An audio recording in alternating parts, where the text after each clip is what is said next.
Boom, boom, boom, ba. I wanna settle down. Boom, boom, ba. I wanna settle down. Boom, boom, ba. Won't you settle down with me? Settle down. Boom, ba. We can settle at a table.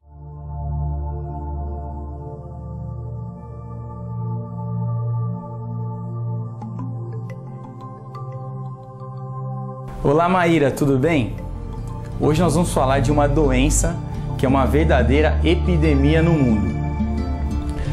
Boa parte das pessoas que estão nos assistindo agora tem essa doença ou tem algum amigo ou algum familiar que é portador dessa doença.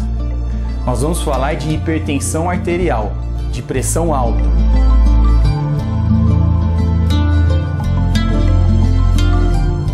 Para que vocês tenham uma ideia, 30% da população adulta do Brasil tem pressão alta. São cerca de 40 milhões de pessoas. Na faixa etária acima de 50 anos, por volta de 50% das pessoas têm pressão alta. Acima dos 60 anos, mais ou menos 60% tem pressão alta. E na faixa etária acima de 70 anos, mais ou menos 70% das pessoas têm pressão alta. Dessas pessoas que têm pressão alta, somente 50% sabem que têm pressão alta. Dessas pessoas que sabem ter pressão alta, somente 50%, metade, fazem tratamento.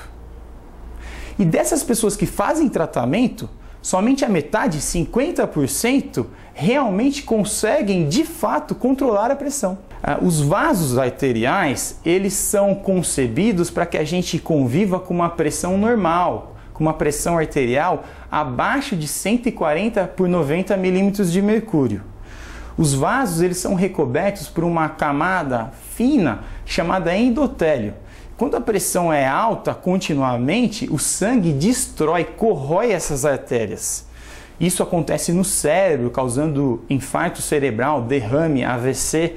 Isso acontece no coração, causando infarto cerebral, engrossamento do coração, dilatação do coração. Isso acontece no rim, com os capilares renais, causando insuficiência renal e necessidade de diálise. Pode acontecer nos olhos, causando glaucoma, perda de visão. E por que uma pessoa se torna hipertensa? Bom, a pressão alta ela tem vários fatores, né? Um genético muito importante, tem uma questão da idade, quanto mais a gente envelhece, maior a chance de se tornar hipertenso. Existe uma questão também do peso, a obesidade, ela se relaciona fortemente com a pressão alta. Cada quilo que a gente aumenta 1,5 milímetros de mercúrio na pressão. E quando a gente perde peso, 1 quilo, também diminui 1,5 milímetros de mercúrio de pressão arterial.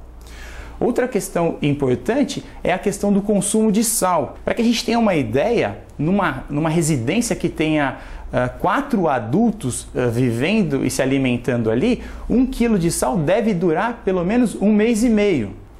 Portanto, pessoal, para finalizar esse assunto, é muito importante que a gente realize a medida da pressão arterial. Um adulto deve medir a pressão arterial pelo menos uma vez por ano, idealmente a cada 6 meses. Ele deve procurar o médico, fazer consultas, ok? Então procure o seu médico, faça acompanhamento, faça exames, se necessário, tome os medicamentos regularmente e, além disso, tenha uma vida saudável. Colocado essas informações importantes, vamos à pergunta do telespectador. Dr. João, o que é pior para a saúde, a margarina ou a manteiga? Olá Marcelo, a sua pergunta é muito boa e muito frequente no consultório médico. Nem a manteiga nem a margarina são opções saudáveis, porque elas são feitas a partir de gorduras. A margarina ela é feita a partir de gordura vegetal e parece ser uma opção melhor. A manteiga, a princípio, parece ser uma opção pior, porque ela é feita a partir de gordura animal, aquela que contém gorduras saturadas, que podem entupir as artérias do organismo. Mas Marcelo, é bom você ficar atento, porque algumas margarinas ainda são feitas a partir de um processo químico chamado hidrogenação, quando se transforma um óleo vegetal em gordura vegetal hidrogenada, sólida a temperatura ambiente. Isso nada mais é do que a gordura trans. Se for necessário escolher entre manteiga e margarina, escolha a margarina, desde que a margarina não tenha gordura trans. De modo geral, se preocupar com o que você está comendo é uma excelente ideia. Parabéns! Um forte abraço e até a semana que vem!